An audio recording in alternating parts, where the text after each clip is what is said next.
Bryan Woo checks in with another strong start, and Teoscar Hernandez continues his red-hot month of June to give the Mariners a 3-2 win over the Chicago White Sox.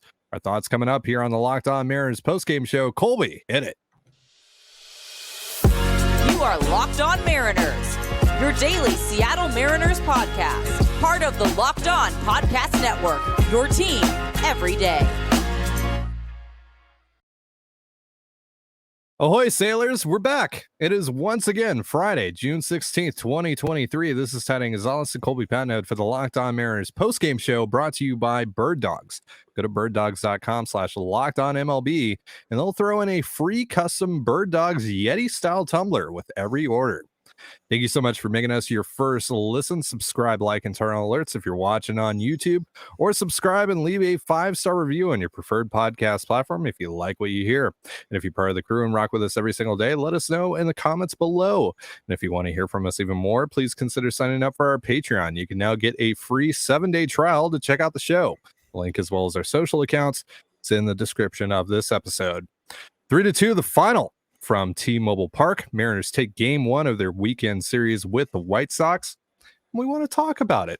We want to talk about Bryan Woo. We want to talk about Teoscar Hernandez. We want to, unfortunately, talk about this team's struggles with the bases loaded, but we'll save that for later on. Let's talk about the positives. Bryan Woo went 5 2/3 in this one, gave up a pair of solo home runs, but outside of that, just 3 hits allowed, 9 strikeouts, 0 walks on 91 pitches, just 3 hard hit balls on the night in total. Colby, tell me about Bryan Woo. What'd you like? What did you not like, if anything? I don't like that he gave up the 2 home runs. Like, okay, that seems suboptimal, but fair. Then again, they were solo, so yeah. The thing I like about Woo tonight, I think that Statcast may have miscategorized some pitches, because the 2-seamer tonight was by my eye his best pitch. It was filthy. It had tons of arm side run on it. It was a great pitch. And they've accredited him throwing a lot more 4-seamers than 2-seamers. And to my eye, that wasn't really the case. I'll go back and rewatch because that's a fun start to rewatch either way. But both those pitches were really good tonight. You look at it, 7 whiffs on 22 swings on the 4-seamer, 4 on 15 swings of the sinker. But really the pitch that stood out tonight, and really the pitch that just dominated, for every Mariners pitcher who went out there, was the slider. Bryan Woo, it was the best slider we've seen from him. Not tremendous command of that pitch, still kind of working that out, but much better than we saw in even the Anaheim start, where he was also very good. Just off the outside corner a lot. Threw it 13 times, got 7 whiffs. So that's a pretty filthy pitch if you're putting up that kind of number. He also threw 22 of them. 15 of them were, let's see. It was 17 of them were strikes, I believe. Like, that is an insane number. They were chasing the slider all day. Fastball, as good as advertised, is actually not as hard as he threw his first 2 starts. I don't think that's anything about, I don't think that's anything concerning. I think that's just him settling into his role, and the adrenaline, being able to handle that a little better. But fastball was still 95 tonight. 2-seamer also 95. Slider was a little bit firmer, 83, 84. They even clocked one at 87 miles an hour. And they do just credit him with just 1 changeup, but I don't think it was a changeup, to be honest with you. But yeah, he mixed it up pretty well. It was 43% 4-seamer, 32% sinker, 24% slider, got whiffs on all those pitches, got called strikes on the fastballs. Only 1 called strike on the slider, but again, you get 7 whiffs out of 13 swings on that pitch.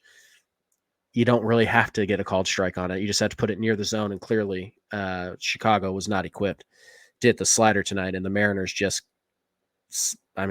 slidered them to death. Is that a thing?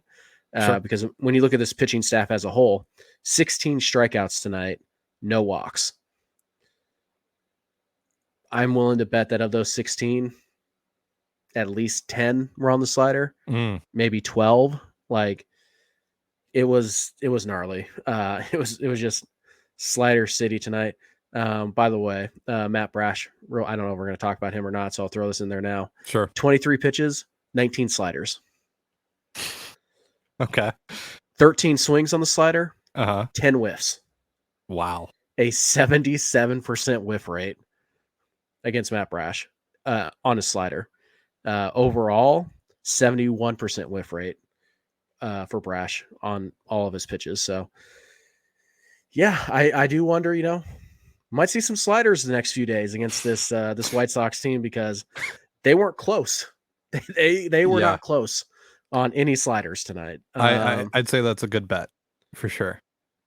Yeah, I think we're probably going to see it. And yeah, it was just a fantastic night for Bryan Woo. Still searching for his first major league win. If you care about that, I don't. But he's looked better in each and every one of his starts so far.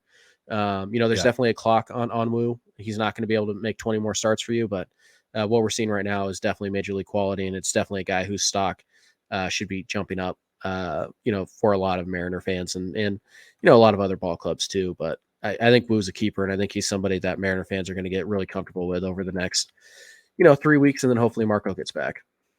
My favorite at bat of Woo's start was the second one against Luis Robert. Got a runner on second and Tim Anderson. And he throws that slider at the bottom of the zone, which should have been called a strike, ends up getting called a ball. Now it's a full count. You got first base open. It's pretty easy to just, throw him something outside of the zone, see what happens. If you walk him, all right, so be it. Instead, he comes right back at Robert, who is arguably the White Sox best hitter. He's their all-star. Yeah. And gets him swinging on a fastball at the bottom of the zone. That's pretty cool stuff out of a young guy who, in his first major league start had everything wrong happen to him, and that can scare you a little bit. That can impact you mentally in a little gun bit. Shy, sure. Yeah, but he comes back with a strong start in Anaheim, and he comes back and does what he did tonight. I'm very, very impressed with Bryan Woo. And again, really the most important part here, the number that really stands out to me tonight, 0 walks. Yep. Now I know the White Sox were pretty swing happy tonight, but still, like to not walk anyone as a rookie in your third major league career start against guys like Luis Robert and Eloy Jimenez, that's pretty darn impressive. So I think you could argue right now Bryan Woo's fastball is better than Bryce Miller's. Ooh, that's a take. I like it. Now Miller's fastball is much more spin rate heavy. It's harder to, hit hard. But Woo has more deception. And he has a better two-seamer. So I think when you kind of combine those two, I think Woo's fastball value might be a little bit more than what Miller's is right now. And Miller's also kind of battling some control and command issues at the moment. So, maybe recency bias there, but it's a legitimate 65 grade pitch. I think 70 grade pitch on a good night. And tonight you saw him flash probably a 60 slider. At times it was a 60 slider because it played up thanks to, again, at times and select times, probably 55 control and command, which is, right where you want to be. And Woo's got 3 pitches working like he does tonight. He's going to be very tough for anybody, in particular, a right-handed heavy lineup to deal with. Yeah, you pointed this out to me during the game in our DMs, and I can't remember if you mentioned this, earlier on in the show here or not, but we saw some really nice run on that fastball. That was, it's a really nice looking pitch, and it's doing a lot of damage for him right now. And I'm really excited to see what he does next. Obviously, going to be a much tougher test the next time that he goes out there. What is it? Baltimore is the next start for him, or is it the last Yankee game? It's the last Yankee game. I think it's the last Yankee game. Yeah, it's the last Yankee game. So yeah, starting at Yankee Stadium. We'll see. Hey, not going to face Aaron Judge, as far as we know. I mean, they could tell me he's out until August, and I would still think he would find a way to get back for that Mariner series. Yeah, so. He might descend from the heavens all of a sudden, and we hear, hey, Aaron Judge is taking BP and he's running the bases. Wow. Yeah. But we've been tortured enough by that guy. Yeah. It would be nice to miss him for just one series, and I'm sure Bryan Woo would greatly appreciate him missing that series as well. But yeah, that's for another time. For now, congratulations to Bryan Woo on a really, really nice start tonight. Now let's talk about this Mariners offense. We're going to talk about the good of this offense first. Again, we're going to save the bad for a little bit later on the show. But first, a reminder, this episode of the Locked On Mariners postgame show is brought to you by Birddogs. Now, I hate shopping for summer clothes. I just got to be real about that. I just want to be comfortable no matter if I'm at the ballpark or back at home recording an episode of Locked On M's. Oftentimes, though, I find myself settling for clothes that feel cheap, tight, and restricting and make me sweat in all the wrong places. Gross, I know.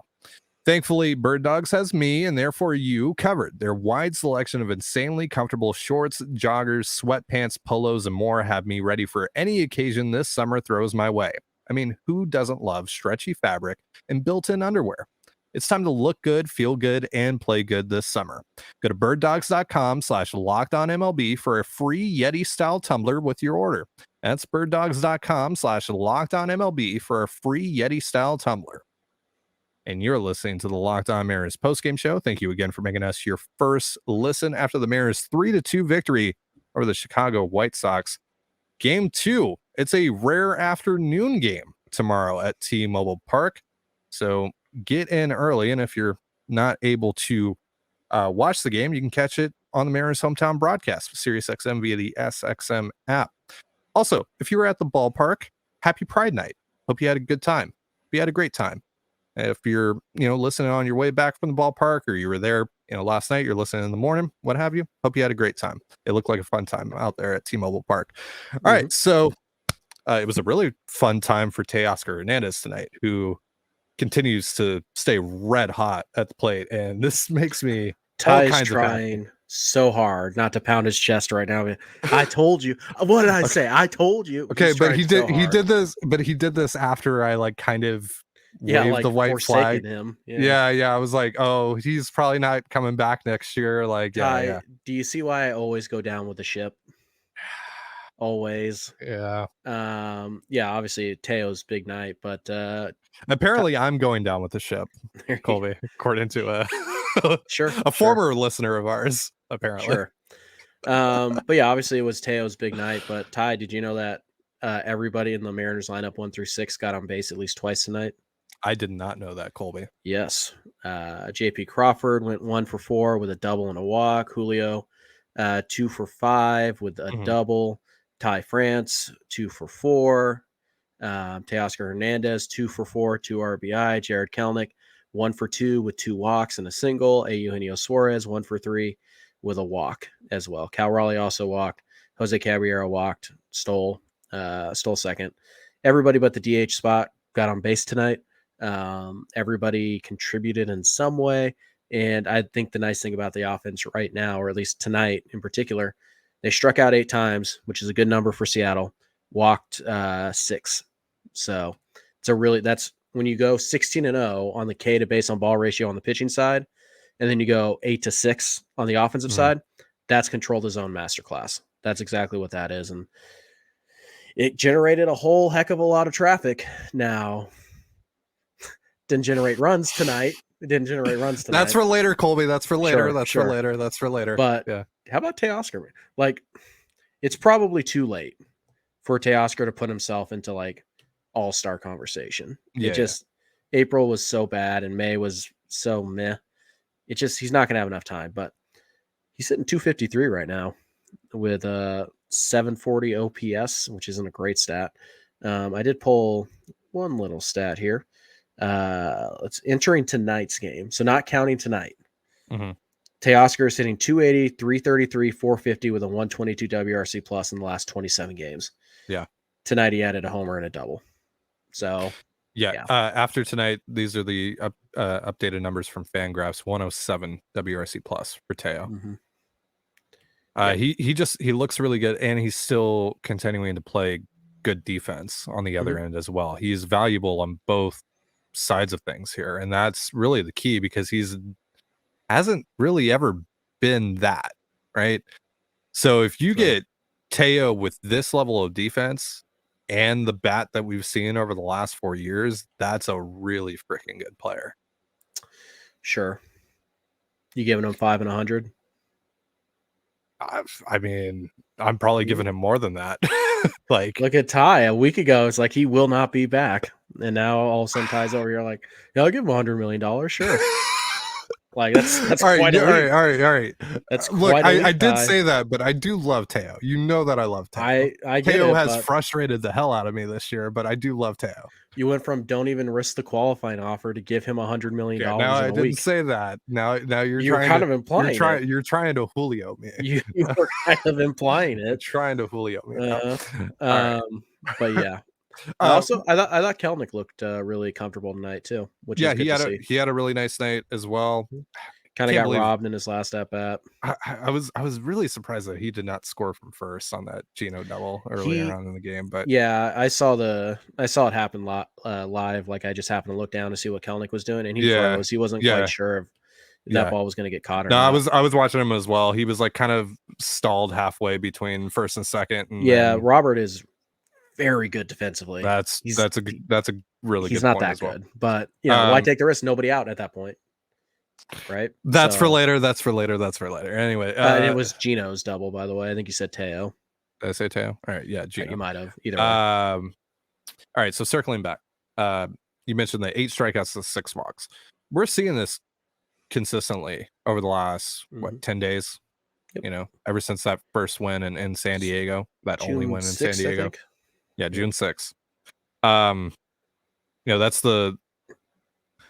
the date that I keep on going back to when I've been pulling these stats talking about this offense the last couple of shows. Because it really did seem like something clicked there in San Diego, and we're seeing them maintain that. And again, doing it against either the cream of the crop in terms of starting pitchers, or at least starting pitchers that have good stuff. Like Jesus Luzardo has good stuff. He's not obviously a top tier pitcher, but has really good stuff, can hang with the best of them. Edward Cabrera has really good stuff. Michael Kopech has really good stuff. And we saw that, especially in some key moments in this game. Again, that's for later. But the overall approach from this offense is it's so much better. It's just a better product to watch in general. Like I have a way better time watching this team the past 10 days than I have all year, really. Yeah. I think they're probably just like 6-4 in that 10-day stretch, maybe even 5-5, but just looks different. It feels different. And even when they have, moments like tonight where they blow, bases loaded, no outs multiple times, it's not necessarily irritating me as much as it was, a few weeks ago. It was still very irritating. Do not get me wrong on that. No, do not misconstrue that. But I don't feel like it's over. They're not going to get another opportunity. They're not going to capitalize later on in the game. They're not. I don't feel as hopeless because the process just seems more sound than it's been all year. Instead of kind of like just knowing that like, oh well, they're not going to score tonight, like blah blah blah. It's kind of like, okay, but the at bats are still really good. It just feels like it's inevitable, and eventually it'll come. Yeah, and then you just kind of wait, and then you get to the end, and you're like, it didn't come, and they lost, and whereas in the past it's like, oh, they had the bases loaded, nobody out in the first, and they didn't get any ball game. Like they're not getting another chance like that. They're creating more chances like this, and that's why you have 15 base runners tonight, and unfortunately you only score 3. But that's baseball sometimes. And I'm not saying that they got BABIP'd like they did the other night against Miami, because that certainly wasn't the case. There were some really poor at bats with the bases loaded, or guys in scoring position, nobody out, and just wasted at bats. But when you keep putting yourself in positions like that, basically every single inning, it doesn't take a Herculean effort by anybody to win these games. In particular, when your pitching is as good as it was tonight. That was a very 2022 Seattle Mariners win. Yeah, they worked the bases. They hit a home run when they needed to. Pitching was just dominating. They jacked up the pitch count of the starter, got to the soft underbelly of a mediocre White Sox bullpen that's just had to go 11, 12 innings last night with LA. So yeah, you're just kind of seeing what this offense can look like. And I think it's pretty funny too, because we talked about this in May. How good would this offense look if Julio, Teoscar, and Geno were just be like 80% of what you were last year. Just be 80%. We don't need you to be all-stars like you were last year. We just need you to be just be above average. Just be not a black hole. And that's basically what we've seen for the last week. A little bit longer with Teo and a little bit longer with Julio, but in the last week or so, Geno has joined the party. And what do you know? Those 3 guys are all swinging the bat pretty well right now. as is Ty France. And wow, lineup looks longer. Wow, look at that. They can really string some hits together. Oh my gosh, who would have possibly foresaw that? Yeah. Anybody who would look at the back of the baseball cards and see who these guys have been their entire careers. And, we'll see if Kelnick can kind of start to right the ship a little bit. Crawford has been pretty steady all year. Cal is kind of in a little bit of a funk that he's starting to climb out of over the last few days too. The Mariners aren't too far away from having a lineup 1 through 9 that can seriously put up some runs, and we're starting to see the little baby steps they're taking. Still kind of waiting for somebody to come up and get that big hit, right? Bases loaded, nobody out. Where's the double? Somebody park the double in the gap. Let's clear the bases. Because that game, honestly, it should have been over after the 3rd inning. It really should have. But, it's a bummer. That stuff happens. The Mariners found a way to win, and that kind of makes everything else that went wrong tonight not really matter. Elite pitching, just smart defense, no major mistakes. Tim Anderson. And just enough timely hitting, keep the pressure on the opponent's defense and pitching staff by constantly having runners, by constantly putting the ball in play. Keep the pressure on them. They will make a mistake, and if they do and you capitalize, you're going to win, because the back end of your bullpen right now is pretty filthy. Again, game 2 of this series is going to be on the Mariners hometown broadcast, Sirius XM via the SXM app. Check it out if you're not able to watch the game tomorrow afternoon. Again, that's a 1:10 start in Seattle. So I appreciate that as someone who watches in the Eastern time zone. So thank you, schedule makers, whoever decided to make tomorrow's game in the afternoon. And for all of us on the best coast, not a big fan of it. Look, man, it's a Saturday. I don't want to wait until 10 o'clock to watch a baseball game. I don't want to wait until 10. Yeah. No, it is. I don't look, after living in the Pacific time zone and the Mountain time zone for most of my life, and then coming here, it's been awful as a Mariners fan. It's not good. Would not recommend. Yeah. Definitely one of the biggest downsides of moving here. But yeah. All right. That said, we're going to talk about.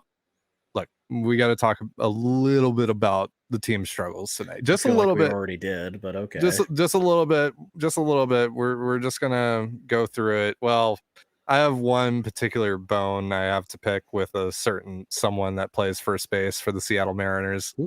He had a good night hitting wise, but yeah, we'll get into that in just a second. But first, a reminder, this episode of the Locked On Mariners podcast is brought to you by FanDuel.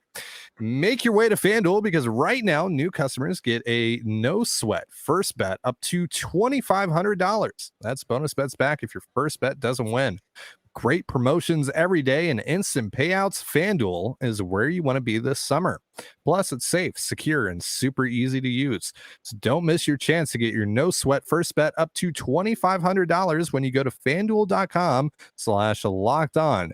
That's FanDuel.com/locked on. FanDuel, official sports betting partner of the NBA. And you're listening to the Locked On Mariners postgame show. Thank you again for making us your first listen after the Mariners 3-2 victory for the Chicago White Sox. And once again, and for the final time, I will remind you that you can catch game 2 of this series and game 3 on Sunday with the on the Mariners hometown broadcast with the Sirius XM via the SXM app. All right, Ty France. I hope your teammates are absolutely ragging on you every single night after you talked all that crap about how your speed rating should be higher in MLB The Show. All that should be a lot lower. You are quite possibly the slowest player in Major League Baseball. I don't want to be that guy, right? I really don't want to be the guy that's like, yeah, I could tackle Derrick Henry or whatever, but oh no, there's a non-zero chance that I could outrun Ty France to first base. This is what I would say. I would say upwards of 40% of the Mariners fan base can beat Ty France in a foot race to first base. I would say I'm including children. I'm including the elderly. That's why it's only 40%. Because if we're talking about people who are within 5 years of Ty's age, like in that, I would say upwards of 70%. He's slow. Like there's just no way around. He's glacially slow. The double play in the first inning. I know. You may like, I'm guessing Julio could have crawled to first base faster than Ty France ran to first base. Like, what was that? And Yeah. then And the then whole and knowing how slow you are, why are you trying to book it to second on the RBI? What are we doing here, that's not man? even the worst part. He stopped. I Like, know. Yeah, I know. like I get sometimes you sacrifice yourself so the run's guaranteed to score. And if Ty's trying to do that, The fine. run already The run scored. was going to score. You have to know who's on base, and you also have to know your strength. So if you're going to try that, like if you're not 100% sure and in the moment, it's easy for us to say this. Maybe Ty doesn't know. Like he's not quite 100% sure, so he wants to make sure. That's fine. Your job is to book it to second base. Yeah. It's not to try and get in a rundown. It's not to be like, oh, maybe I can, no. Because at the very least, you're going to be out, right? You know that. When you make that wide turn, you're like, I'm sacrificing myself to make sure that this run is going to score. There's a 99% chance I'm going to be out. What is my best chance to be that 1%? It's to go to second and make the catcher make the longer throw to second base, not to just stand there and wait for the catcher to close the distance on you. Pick a lane and go. Make them make another throw, another long throw. Yeah. You have to know that. And I know people are like, well, that's not really what you do. You have to know who you are as a base runner. And just because you're willing to sacrifice yourself to make sure that run scores, you also have to be willing to do what is the next best thing to give your team a chance. And that means you book it to second base and you hope that they make a throwing error. And, based on what we saw from the White Sox defense tonight and, the entire year, is it out of the realm of possibility the catcher can't throw the ball 80 feet accurately? No. I mean, the shortstop couldn't. Right. So, yeah, you just have to go, man. Know who you are as a base runner. Yeah. You don't have to be fast to be a good base runner. You have to be smart to be a good base runner. You have to know what your skill set is to be a good base runner. Mm-hmm. Ty, you're slow. France, you're slow. Yeah, me too. Yeah, but you're faster than him. You're slow, right? So if you're going to make these base running, not blunders, because I do think that was his thought process. I'm going to make him cut it off, although they didn't cut it off. The catcher had to come get it because the throw was so far offline. Whatever. And by the way, you should be reading that as the ball's coming in so you know to get back to first. But once you make that commitment, go. Go. Don't hand them the out by standing there. Pick a lane and make them make the throw. Yeah. Because I get these are professionals. They're probably not going to airmail that throw. You know what they're definitely not going to airmail? The little 5 foot that they have to throw that after you let the catcher just run right to you. Like, I mean, maybe if John Lester is the one with the ball, but I just go. Yeah. Pick a lane and go. Make them make the long throw to get you. Anyways, yeah. Enough said on that. That's enough beating up on Ty because Ty's swinging a really nice bat right now. Yeah, Ty's like 282, man. Ty, I think statistically is one of the 7 best hitters in the American League this month. So yeah, I mean him and Teoscar, man, they're kind of Teo's top 5 right now. Yeah, like they're carrying the load a bit. Gino the last week certainly up there. More opposite field power for Gino. And even with Gino, like I don't know exactly what his numbers look like over the last week or so, but he just the overall, how he just looks at the plate is just better, right? There's better contact. There's more hard hit balls, obviously, and he's had quite a bit of bad luck, looking at the other night against Miami. But Gino's looked a lot better. And Anaheim. Yeah. He had 2 games where he 98 miles an hour plus on 3 or more balls and went over. So bad. so annoying. Just so annoying. It is. It's got to be frustrating for Gino, but he's in a good spot right now, and he's a veteran. He understands that. So hopefully he can continue because again, we've talked about this. If Teo, if Gino, if Julio, if Ty France, if they all kind of get on a roll at the same time, then we're dangerously close to getting to that point. This offense is a top 10. This is a top 10 lineup if all those things happen. And that's without any additions. Now they still need to go make an addition. But if those guys are all rolling, the amount of like the impact of the addition can be a little bit less. Yeah. It just makes it easier to find that guy. So hopefully this is the start of something new, but for the love of God, can somebody park a double in the gap with the bases loaded, especially early in the game? Like you have to sit here and be like, boy, I sure hope somebody at least hits a sacrifice fly before this double play. Like And you know what's crazy about that? The Mariners numbers with the bases loaded are really good. I know. They're one of the 10 best teams in baseball with the bases loaded. Did you see how Mariners PR clearly wanted to Yeah. put that out? Every beat reporter under the sun suddenly tweeted the same exact stat. It's like, cool guys, I get it, but let's not pretend that those at bats were acceptable. Like on any level, were those at bats with the bases loaded acceptable? Get out of here, dude! What the hell was Tim Anderson thinking? There are an obscene number of Mariner fans who want that guy here, and I get it because he's a cool player. He's fun. Yeah, he's a fun player. I love Tim Anderson. Seems like a good dude. I don't know that much about him personally, but at least that's how he's portrayed. And you just kind of look at it. Duke, not a good shortstop. We saw that again tonight. Makes questionable decisions, and he's injury prone, and he's not even hitting this year. Yeah, he's got a 584 OPS. Has he even hit a home run yet this year? I don't know. The number last time I checked, he hadn't. I mean, Benintendi hadn't either, and whoopsie. Yeah, whoops. Yep. But yeah, I don't I understand Tim Anderson, why people like Tim Anderson, the player. I don't know why people like him the as a Mariner trade target. Like, dude's just not been very good the last 2 years, and he's been hurt. Yeah. I just if he's super duper cheap, if he's super duper cheap, then like I'm into it, taking a flyer on him. But I mean, if I can get him for Ty Adcock, fine. Yeah, something in that realm, then cool. But otherwise, like if they're trying to get me to value him even like 80% of what he's been, no, even like last year he had 301. Yeah. He had a 339 on base, which is still, it's above league average, but not amazing. And a 395 slug. He had 6 home runs last year in 79 games. This year in 50 games, he has 0. Has this been the pseudo Tim Anderson trade a day segment? Kind of. I'm sure at some point we'll get to him like in a full scale segment, but let me tell you right now, you're not going to like my answer if you want Tim Anderson. The answer to me is likely no. It's plus like people are like, you move him to shortstop, or you move JP to shortstop. You want to tell JP Crawford you're moving him off a shortstop for the guy who just airmailed a ball tonight that he had no business throwing? Like, that's the guy you're going to move JP Crawford for, huh? Nah. Yeah. I don't know if he's capable of playing second, but that's something that's another discussion for another show. Yes. Lastly, before we get out of here, the Mariners picked up a game on both the Rangers and the Astros tonight. The Rangers lost to the Blue Jays, and the Astros lost to the Reds.